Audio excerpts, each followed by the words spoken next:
Hello everyone, welcome to my another mini blog. তোমাদের জন্য আবার একটা মিনি ব্লগ নিয়ে আমি হাজির হয়ে গেছি। আর এই পুচকেটাকে দেখো, স্যান্ডি যাচ্ছে দোকানের একটা কাজ করতে, ও শুয়েছিল, উঠে উঠে স্যান্ডিকে দেখছে, যেন কোথায় প্রভু চলে গেল ওকে ছেড়ে দিয়ে, মনের দুঃখে আবার শুয়ে পড়লো অ্যাজ ইউজুয়াল। দোকান বন্ধ করার পর এই সুন্দরীকে দেখেছো কত ড্রামা করে মুখের সামনে খাবার নিয়ে। বলেছি বারবার যে খাবার খেতে দিলে এরকম ড্রামা করতে নেই খাবার রেখে, বাট কে কার কথা শোনে।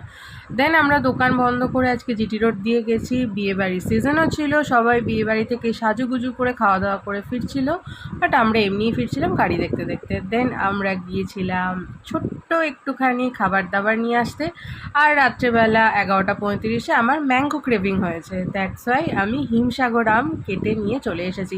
না না, ভেবো না কিন্তু আমি একা খাবো, স্যান্ডির জন্যও এনেছি, একটাই আম কেটেছি সুন্দর করে আমার আর ওর জন্য। দেখা হচ্ছে নেক্সট ভিডিওতে, টাটা।